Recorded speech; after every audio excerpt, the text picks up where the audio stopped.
All right, today we're going to be talking about the quadratic formula.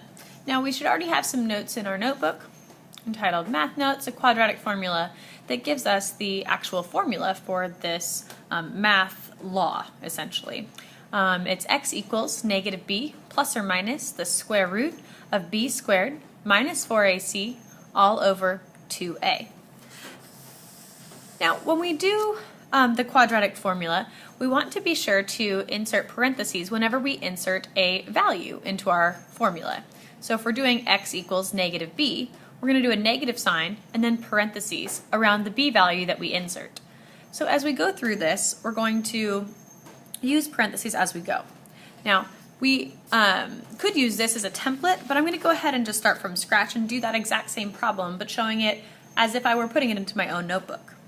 The original equation was y equals 3x squared minus 14x plus 8.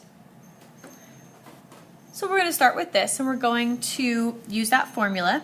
X is equal to, first thing I'm going to do is actually use the zero product property.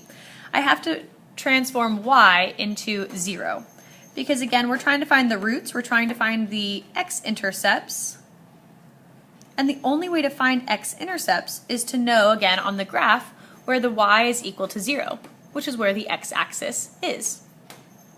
So now that I've transformed this into 0, again, I want to make sure that the y is by itself, I can now use the quadratic formula. X is equal to negative b. I'm going to put parentheses around my b value. My b value in this case is negative 14. It's the number that is attached to the x value in the original equation. X is equal to negative b plus or minus the square root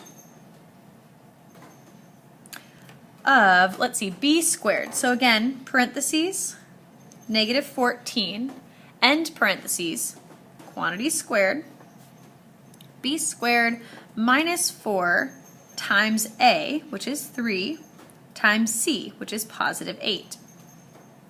All divided by 2 times the a value, which again is positive 3.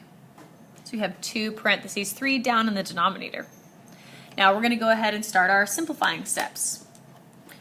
The first thing I see on the outside here is negative 14. So I'm going to simplify that into x is equal to positive 14. Negative times a negative gets me a positive. Plus or minus, nothing to simplify there. The square root of negative 14 quantity squared. So negative 14 times negative 14, which is positive 196. Because we all know our perfect squares and square roots. So positive 196 minus 4 times 3 times 8. I always multiply the two that are in the parentheses first, and I keep the negative 4 out in front. So 3 times 8 gets me positive 24 multiplied by negative 4, which I'll simplify in the next step. All divided by 6. Again, the dividing by 6 is the most common error that I see. Actually, there's two very common errors that we make in this problem. The first is not putting parentheses around the the b value quantity squared.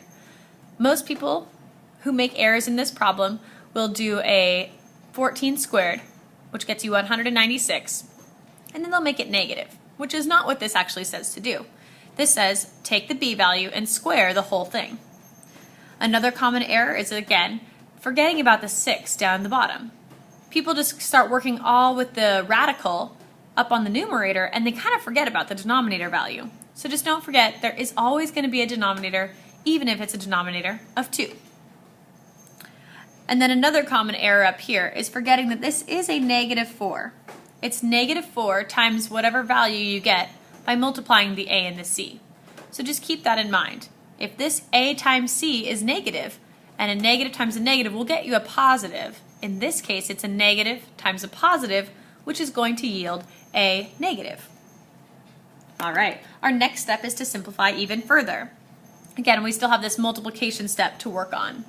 So here we go. We have x is equal to positive 14 plus or minus the square root of 196, and then we're going to do positive 24 times negative 4. Don't forget that negative. and that's going to yield us a negative answer because a negative times a positive is a negative. And then we have 24 times 4, which is 96. And it's okay if you're not sure about that one. Again, you could always come over here to your margin. 24 times 4, 4 times 4 is 16, carry my 1. 2 times 4 is 8, 8 plus 1 is 9, so therefore we have 96. All again divided by that 6 in the denom. Our next step would again be to simplify further. We just keep plugging away at this radical until we get it down to a monomial, one number all by itself. So now we're going to simplify that to be 14 plus or minus the square root of 100, because 196 minus 96 is 100, all divided by 6. And then one last step of simplifying, we just need to actually do what the square root of 100 yields, or what it gets us. Sometimes this might end up being our final answer. Let's say this number, instead of being 100, was 11. Well, we don't know. We can't simplify the square root of 11. It's rational. We could use our calculator to help us with the decimal approximation, but we can't actually do it of our own accord. We could tell you that it's somewhere between, I don't know, like 3 and 4 because of many other factors, whatever. We'll talk about that in a second, but that's actually in lesson 914.